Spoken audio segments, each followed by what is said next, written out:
Welcome to the Coach's Carousel, where we talk all things athletics, from the front office to the field. My name is Gus St. Fort, and I'll be your host as we take this journey into athletics together. A little intro on myself. I'm a current GA with the Springfield College men's basketball team. In my second year currently, and I'm studying athletic leadership and working towards my master's degree, which I should be getting at the end of this year. Entering the hot seat as my first guest on this show is an interesting one. He truly represents what it means to be on the athletics carousel, starting as an athlete and now working in an operations department of a Division One football team. He currently serves as the Associate Director of Football Operations for the University of Oklahoma football team. Without further ado, please welcome Aaron Feazelle. There you How we go. doing? How we doing? Good, man. Thanks for having me. Yeah, for sure. Thanks for jumping on. Thanks for being the first guest on the show. So just kind of wanted to start with you kind of talking about your background in terms of, how you grew up and kind of how you started playing football. Yeah. Again, thanks for having me, man. I appreciate the opportunity. I love to talk. So as soon as anybody says anything about podcasts, I'm all in. But Yeah, I'm originally from South Mississippi. So born and raised there. Older brother, younger sister. So I'm the middle child. Two great parents. They're not perfect, but they're the best parents in the world. I'll die on that hill any day of the week and twice on Sunday. So really, I've been playing football for a long time. I've been started playing in the fourth grade and played all the way up through college. Was fortunate enough to play 4 years of college football, and I mean, I had a great upbringing. Again, two great parents that we always had it what we needed, not always what we wanted. And that's just socioeconomic status, kind of middle class, lower middle class coming up. But everybody worked hard, and that was instilled in us early to work hard. And one of the biggest things that I utilize in everything that I do now is my dad telling us from a young age, like, take pride in what you do, take pride in whatever the case may be. And I'll touch base on what that looks like now for me a little later. But that was taking pride in that point in time in washing dishes and mowing the yard and doing your classwork and knowing your times tables, as we would say, is your multiplication sheets. And then really just busting my behind to be the best athlete I could be. I wasn't really blessed with all the athletic ability in the world, but I had a really good work ethic. So I was fortunate enough to play Division II football at Mississippi College, small school, not to be confused with Mississippi State or Ole Miss. We were not that good or that big. Mississippi College, right outside of the Jackson metro area, not far from Jackson State, actually. So went there on a full ride and played quarterback while I was there and was involved in a lot of other things. I served as a student body president my senior year. So had a great and unique opportunity to get involved in a plethora of things on campus. I worked in the writing center as a writing center tutor. So really expanded my horizons, got me outside of just the space of athletics, which I think has helped pave the way for me to be in the role that I'm in now. So I played for 4 years. I redshirted my freshman year, so I actually played for 3 years. And towards the end of my collegiate career, I actually got hit and suffered an injury where I tore three major ligaments in my knee and had a fracture. So I was done playing ball, but I had known for a long time that I wanted to pursue my master's. So I was fortunate enough to get accepted into the MBA program here at the University of Oklahoma. Mhm. With that role, I served as within that role, I was also fortunate enough to be a graduate assistant. So there's some similarities between our stories. And my graduate assistantship was really unique, man. It was the Athletics Diversity Council graduate assistantship, which is a mouthful. So we just say ADC. And within that space, you weren't locked down to necessarily working in one department.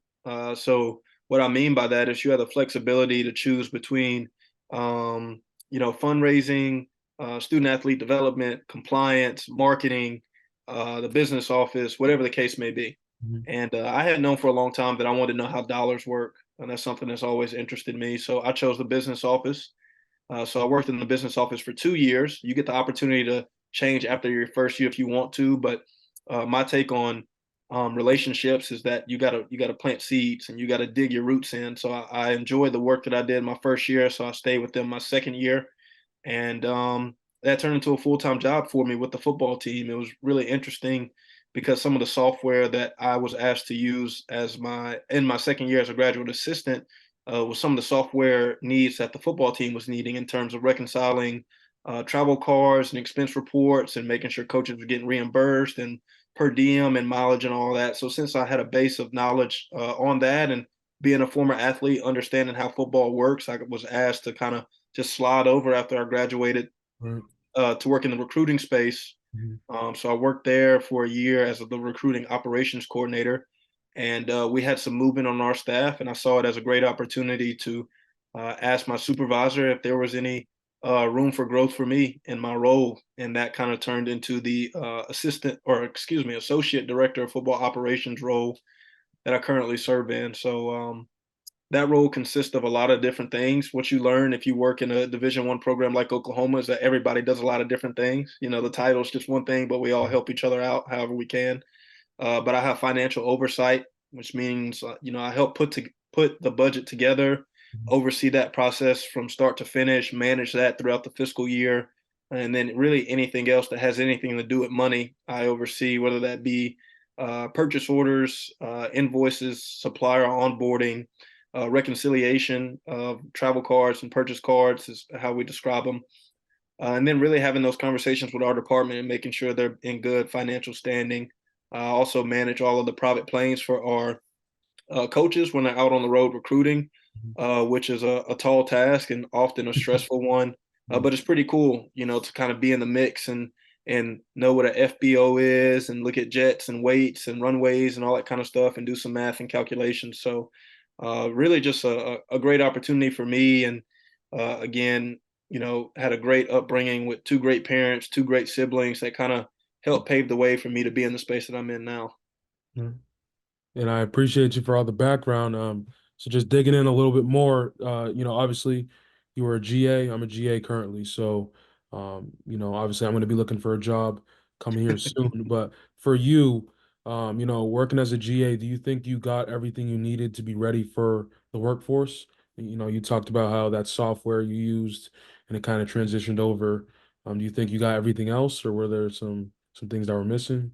The reality of it is that you're never going to be 100% ready, Right. right? And I had this conversation with my sister. She's a recent college graduate. And a lot of times you notice with some people is people will stumble, and as they're stumbling and they catch their feet, they begin to run and they catch their stride. And I feel like a lot of people when they first start working, that's the sentiment that they can all share. And I had a great graduate assistant experience. I learned a lot of things. I learned how to be a professional. I learned how to send professional emails. I learned how to reach out to people. I learned how to communicate professionally. Mm. Something as simple as instead of saying Mr. Gus, it's just Gus, Right. right? Because at that point you're seen as an adult. You're no longer a student. You are a student, but if you know how athletics works, you have some GAs who are 35. Right. It's not necessarily an opportunity that you may get as soon as you finish undergrad. So there were a lot of great experiences in my graduate assistantship, just learning, um, about the business office. And I forgot to mention this, but the diversity, equity, and inclusion piece was also part of my job. In those 2 years, it was 60% business office, 40% DEI. Mm. So I got to work on a culmination of different things with a lot of different people because DEI hits every department. It's not necessarily just in the business office. So really, to answer your question, no, you're not going to come out of your graduate assistantship knowing everything that you need to know for that first job. Mm. You're definitely going to get in that first job and you're going to be like, what in the world is going on? And you're just going to have to figure it out. I Mm. mean, I remember my first couple months working for the football team. I'm trying to reconcile expense reports for coaches, one, that I had never met, and two, were no longer employed at the university, Peace. right? So I'm having to dig deep and go back and ask for emails and look at flights and try and put together what kids they were going to see and all that kind of stuff. And the reality of it is you're never going to be ready. And two, there are some things you just can't be prepared for. Mhm. There's some ambiguity in all kind of situations. So just putting your best foot forward, and again, taking pride in everything that you do, whether that be, you know, um, calling a hotel to get a receipt for a guy that you never met before because you don't want this guy to lose $400, or um, following up on an email to somebody about something. As long as you put your best foot forward and you take pride in what you do, things tend to work themselves out. Mhm. And to that point again, you kind of, spoke on how you never really will be ready. Kind of, can you speak on things that current GAs can do to be as ready as possible? and Yeah. maybe some things that you did, or maybe some things you didn't do that you wish you did do? Yeah, that's a great question. One thing I would recommend to really anybody, you don't need to be a GA to do this, is find some mentors or find a good mentor. Find somebody that cares about you and your development. Mhm. And when I say development, I don't necessarily mean just professional development, but your development as a person, your development as a man. um, Find people like that that are willing to invest in you. I have a great mentor here who's the chief financial officer, who's also a young African American man, who has put countless hours into my development as a man and my development as a professional. So that's one way, that I felt like I was more prepared. He was the one that kind of created that segue for me to get into football, just because of his position. And the good thing about those mentors, and some of them refer to them as champions. I really, uh, y'all forgive me, I don't understand the distinctions always, but essentially, you need somebody that's going to speak about you in the rooms that you can't get yourself in. Right. And you have to find those people. And what I tell people is you have to take those people as people and not opportunities. Hmm. Because what I've been very fortunate to learn in my role is that you can kind of see between the BS, for lack of better words, when people are actually interested in getting to know you because of who you are, Hmm. or if people are interested in getting to know you because of an opportunity that you can present to them. It's very easy to see. And as you navigate your professional career and you're in a awesome job and you have a super cool job title, like you'll have those people that reach out to you on LinkedIn or whatever the platform may be then, and it'll be very, very easy to Right. see who those people are that actually want to get to know you and ask you to jump on a Zoom call for a class project, or those people that just want 10 minutes so they can ask you about a job they saw online. Hmm. So I would say find good people, find a good mentor to invest in you, and then take every opportunity you can to develop yourself professionally, by attending conferences and conventions and things of that nature. I went to the National Sports Forum conference, not knowing anything about it, but having heard something about it. Hmm. And I reached out to, at that point in time, my MBA program and asked them to sponsor it for me. And they did. I had to write up a proposal and calculate all the mileage and all everything that they would be paying for, but they approved it. And I went, and I have some very meaningful relationships with some individuals from there. I know a lady very well that works very closely with Stephen Curry and his brand, and she oversees his brand partnerships. And she's flown to Oklahoma City to come watch Thunder and Golden State Warriors game, and we stay in contact very closely. And that's now a relationship that I have on the West Coast, and more importantly, a friend. But that all started from me being ambitious and wanting to, put myself out there and develop professionally. So take advantage of those opportunities, man. If you're in a place where people truly care about your professional development and the resources are available, they'll send you out there on that flight, or they'll tell you, get in the car and we'll reimburse you for mileage. And you can make it do what it do, as people say, and make those things happen. So really find good people and find good opportunities to get invested in the things that you want to get invested in. Yeah. And I appreciate that answer because it's crazy. We kind of met randomly, right? We were on a Zoom call for an internship and kind of connected after that, and then, you know, introduced ourselves, started talking after that. So for people who are kind of fearful of that, stepping outside of their comfort zone, trying to kind of network, whatever you want to call it, kind of how can they kind of step out of that comfort zone? How can they kind of build meaningful connections with people? Yeah, I think the way to do it is get uncomfortable. Right. And it's funny, and it sounds silly, and some people don't want to hear that, but um, I was really fortunate again while I was at Mississippi College to hear from some tremendous people. And one of those individuals was Drew Brees. He Hmm. came and spoke to our athletic department and some guests for a scholarship banquet. So they utilize a banquet and auctions to help raise some scholarship dollars because it's a private school, so they don't get any state funding or limited state funding. I don't know. I can't really speak for Mississippi College. So, Hmm. but anywho, Drew Brees was there, and he said, you got to get comfortable with being uncomfortable. And I think, I wasn't always comfortable in those spaces, and that's why I always took a buddy with me, right? So, if me and you are walking up on somebody, then I can say something and we start having a conversation. If me and that person have nothing in common, hopefully you have one thing in common with them, and it's kind of a wingman type of deal, and Mhm. then you can start a conversation that way. So for those people that are a little bit more introverted and that stuff doesn't come as natural to them, hey, the most practical advice I could give you is find somebody that it does come natural to, that Right. you're comfortable with, and you guys go out as a two-person team and see what you can accomplish. But in any sense, people aren't going to know who you are if you can't talk to them. Right. So you got to find a way to put yourself out there and communicate with people. And people love personality, right? And I'm not going to go down a tangent because again, I love to talk, but I have expressed with people that a lot of times interviews are just vibe checks, Right. right? So people want to get you on a call or they want to get you in person, they want to see your face, Mhm. and they want to know if you fit the culture, if you're the right fit, if you fit the vibe is how I kind of call it, because your resume is what intrigues people to do that. But all in all, wrapping that up, you got to put yourself out there. You got to put yourself in a position where people can see you for who you are and not just the words in black and white that are on a resume or letters of recommendation. So, if you're somebody in most cases in the athletic space and you want to be successful in whatever space that is, you're going to have to find a way to put yourself out there, have conversations with people, and articulate yourself in a manner where people are going to respect you and they're going to seek you out for employment opportunities. Mhm.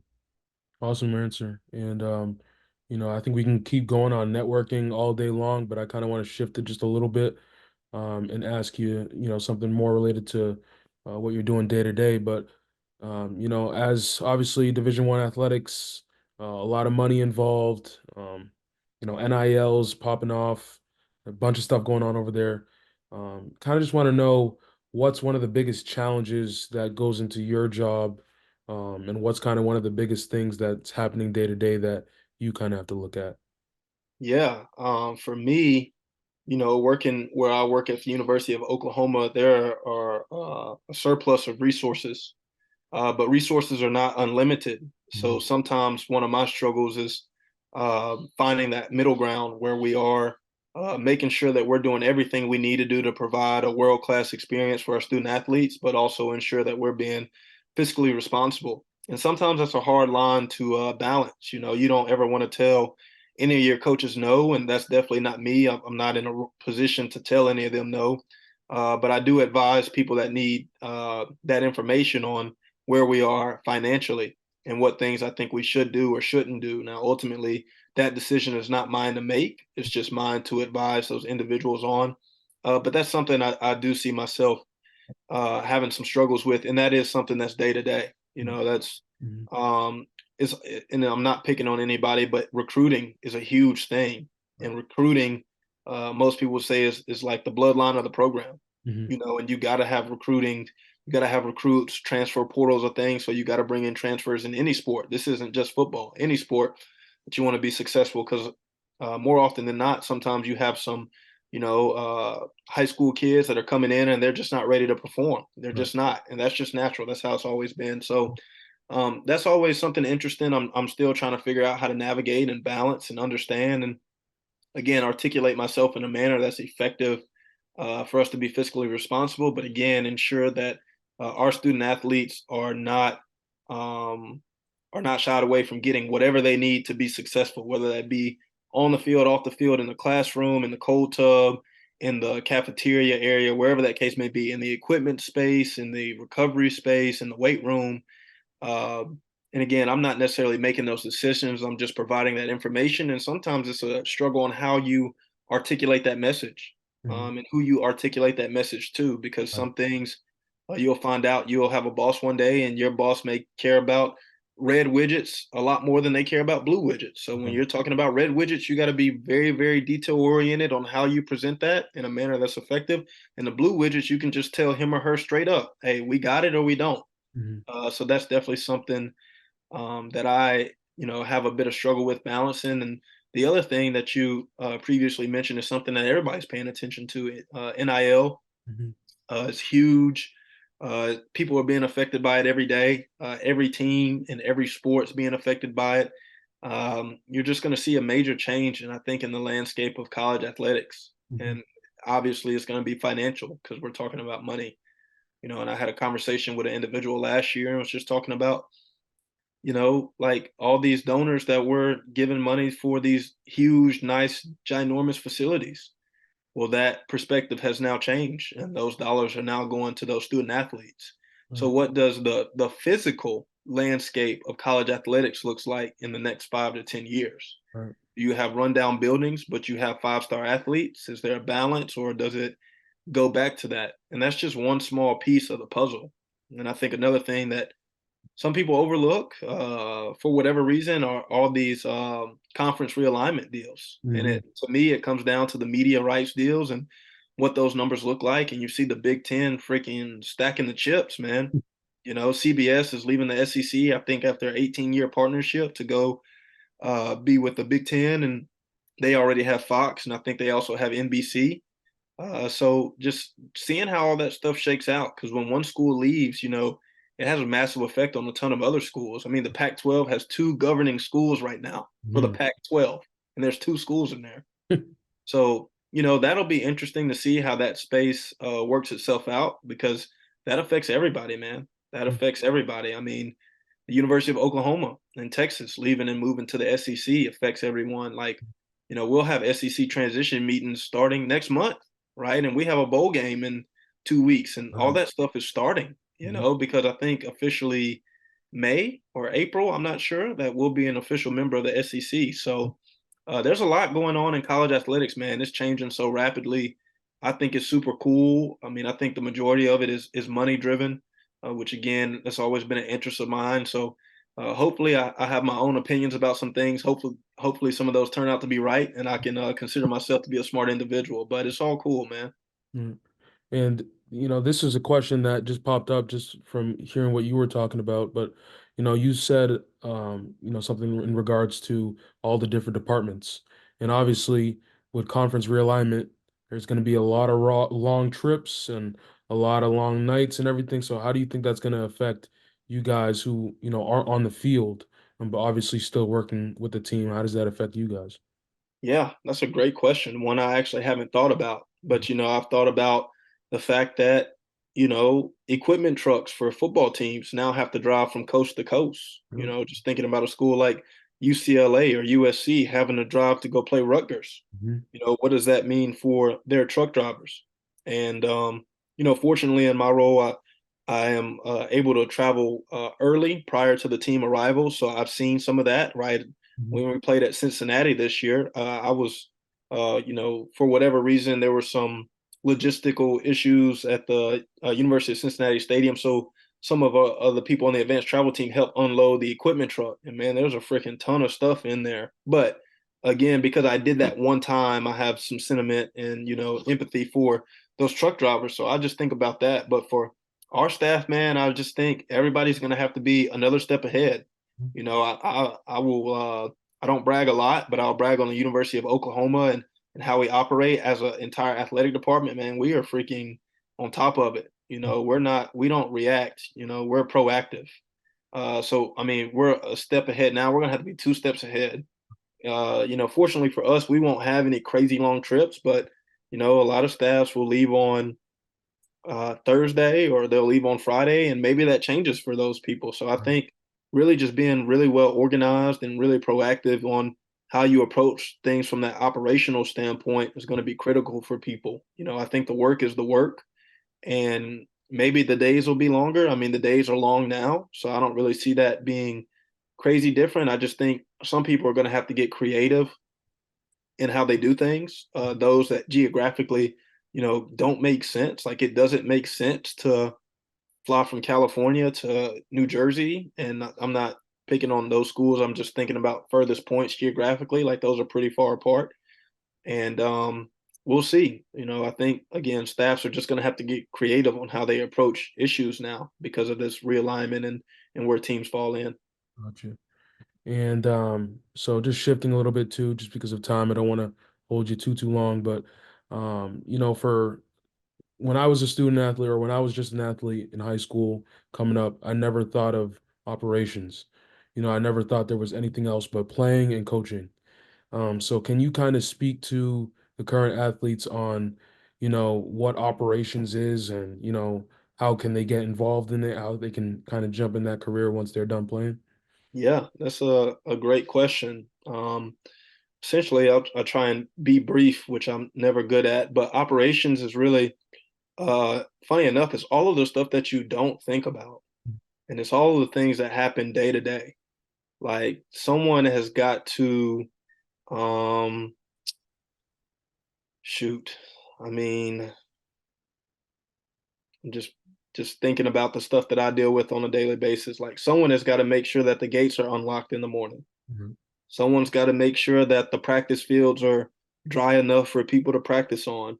Someone's got to make sure that whatever communication system that some of these bigger programs have is up to date. So you're getting alert an hour, 30 minutes, 10 minutes before that you got a team meeting at 2:20 in the red room on Tuesday, November 18th.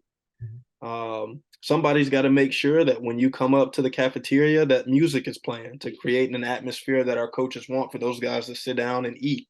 Mhm. So it's a lot of the day to day tasks and things that people don't really think about that help make the wheels turn. And that's what we do. You know, we make sure that guys are taken care of. That's everybody's first priority. Coach Venables is very much a player's coach, and players are the first priority. And that's so easy to see if you work in the program. So just making sure that we're doing the things that we need to do to make sure our players are taken care of. Another great example of that, I just talked about the advanced travel, right? So we fly out or drive out, depending on where the game is, on Thursdays for Saturday kicks.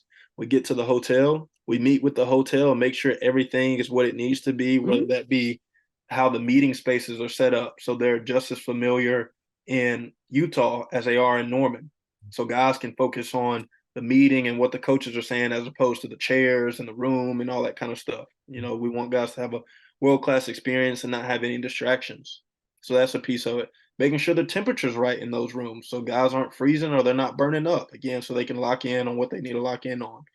Making sure that guys have all the proper nutritional needs that they have, which is mostly handled by our nutrition team, but helping them out. Mhm. Making sure that our coaches have what they need, you know, from a they're human. Like some of them like snacks, you Mhm. know, some of them like candy and whatever the case may be, making sure they have all that stuff, making sure they have their computer set up so they can watch tape before games. Um, Making sure that the buses know where they're picking up, what time they're picking up, how they're picking up, how they're dropping off, where they're dropping off. Make sure the plane knows that Gus is sitting in seat 22E, and make sure that Aaron is sitting in 22F, and making sure that's being communicated to everybody. A large piece of working in the operations department is communication. And that's not just with the players, that's with staff as well. Hey, guys, this elevator on the east side is going to be down from 8 to 12 for maintenance repairs. So make sure you go to the west side if you need to get on the elevator. So all the small, intricate things that people don't consider, I think, is what makes up ops. And then some of those are big things, right? Like people understand that a lot of schools fly, a lot of schools bus, they have police escorts, they stay in hotels, all those kind of things, all the cool events that you see people do. Like we take our guys to the water park in the fall. That's an operations thing. So if you kind of want to learn the ins and out of a football department or whatever sport department you work in, operations is a great opportunity because it touches everything. It touches everybody. You know, I just mentioned you work with video, you work with nutrition, you work with strength and conditioning, you work with your local police department or your school police department, you work with the coaches, you work with the players. So it's a really unique space. It's a great opportunity to develop a much more holistic approach on that program and that athletic department just because you see a lot of things. Now, you might not necessarily, as you kind of alluded to, be involved in the X's and O's and the coaching part, but really anything that has anything to do with the players, how they move, how they communicate, what they get, what they don't get, you definitely have a direct line to that. And what I would say for those people that are maybe looking to get in that space is do some research, do some research, seek out people that do those kind of things and just have a conversation with them, and just see if that's something that you think you would be interested in. And it's okay to not be 100%, this is what I want to do for the rest of my life. Like, I tell the joke, like you didn't know you liked ice cream until you tried it. Right. So sometimes you got to try things out. And if you like them, you like them. And if you don't, you don't. So again, I think it comes with being ambitious. If that's something that you genuinely want to do, then that's something I think you should look into or, ask somebody about or just seek people out for it. And a lot of times people are good conductors of information. They can share that with you or put you in contact with somebody that knows it. And you kind of spoke on it a little bit, but let's say one of the viewers they heard you, and now they're interested in operations. Do you have any advice for them? How can they jump into it? What should their next step be? Yeah, that's a good question as well. I think try and find some opportunities where you are. I think and I'm guilty of this too, is that you see, I'm just using myself for example, Aaron Feazelle, associate DFO, Oklahoma, and you're like, man, Oklahoma would be a cool place to work, or wherever the case may be. And then you reach out to me. But there are people that where you are that could probably help you a lot better, or a lot more, excuse me, than I could. So be where your feet are. If there's opportunities for you there, first seek those out and maybe see, what I've always done is ask people if I could shadow them, Mhm. or I got really creative with this one. I got some advice from shout out my man Dr. Blake Thompson at Mississippi College, but I went to one of my professors and say, hey, for extra credit or for no credit, could I seek out somebody for an internship purpose or shadowing purpose? And they were like, yeah, sure. So you shoot over an email, you shoot over a text, or you have somebody touch base and say, hey, I'm working on a class project, and part of that project or part of that extra credit is, just seeing what your life looks like for a couple of days. Is that something that you'd be willing to do? And what I've learned is more often than not, people are willing to do it anyway, but more often than not, when it comes from an academia setting, people usually say yes. So again, you have to be creative. It's not always, hey, I want to come learn from you for a day or 2 days. Sometimes you got to be creative in your approach. But I think if you seek out those people at your university or your respected um, locations, I guess, for lack of a better word, those people can help you out. And 9 times out of 10, they will help you out. So just seek out those people. Gotcha, and I appreciate you for everything you said. Just last question, kind of want to just ask you. You said be where your feet are, and obviously, you've already been through one promotion. You've held different hats at University of Oklahoma. Um, are you already looking at next steps? Kind of what's the next thing for you? Obviously, the season's dwindling down here. Are there future plans? Are you where your feet are? Kind of what's the next steps for you? Yeah, I mean, I think there's a balance to it. I'm not necessarily saying that I'm looking at anything right now and I'm eyeing this or that right now, but there's always a balance to being a professional and just developing as a person, right? Like I weigh X amount of pounds right now, and in 8 months, I want to weigh X amount of pounds, right? I am where my feet are. I understand where I'm at. I'm working on what am I going to do tomorrow at 6 a.m. for my lift, but I'm also thinking about in 8 months, what do I want to look like and how am I going to get there? And I Mhm. think that's the same for really anything that anybody has. So, no, at this moment, I'm really just worried about, being the best associate director of football operations in the country and taking pride in what I do and going into work tomorrow and tidying up some of these expense reports and following up on some emails for our bowl game and working through some of these hotel invoices and freaking dominating that moment, right? Right. And that's something that Coach V has expressed to our players, but I take it to heart because I'm still a competitor and I love to be great at what I do and I love to dominate. So I like work with a mindset of dominating that moment. So when Mhm. I'm having a conversation with somebody and I'm articulating to them whatever, I'm trying to dominate that. Like I want them to know with 100% certainty that one, I know what I'm talking about, and whatever it is that they ask them, they're going to have the answer to. And if I don't have the answer to it, I'll figure it out. I'll find out. Um, I say all that to say there's a balance. So yeah, I am where my feet are, but I'm also, thinking about what I want to do in the long term, and is the opportunity that I'm in now preparing me for that. And it is. And I actually had this conversation with my supervisor the other day. I think of every job or every opportunity as a springboard, right? And some have more springs than others. So Mhm. for me to get to where I want to get, which I don't yet know, which is okay. It's Mhm. okay to not know exactly what it is that you're going to do at the end of the day when you step away from working. It's okay as long as you have some sort of idea and you're working towards that. But I think of everything as a springboard, and some springs are like this, and some springs are like this. So how can I put myself in a position for whenever that next role is to be on a springboard like this? And it's really full circle, because the way you get yourself to be on the springboard like this is dominate the moment that you're in. And when those opportunities present themselves, if you do good work, those people will recognize that. Those recommendations will come, those phone calls will come, those emails will come. So it all kind of works itself out. But yeah, I'm definitely, thinking about what is it that I want to do at the end of the day, because I'm still navigating that space, and how can I put myself in a position to do those things. If I'm really, really good at X and I want to learn how to do Y because it's going to prompt me to get to that Z position, let me dominate X and then let me start learning Y, so then I get on that springboard to get me to Z position. And then once I get to Z position, it's the same thing. Just dominate that moment and be where your feet are.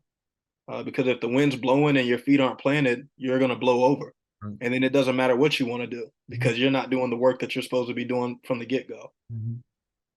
Well, I just want to say you dominated this, so really want to say appreciate you for, jumping on, being the first guest here on the Coaches Carousel, and hopefully, we get a big bowl game win and, propels you guys into SEC country. So, just want to say really appreciate it, and yeah, thanks so much.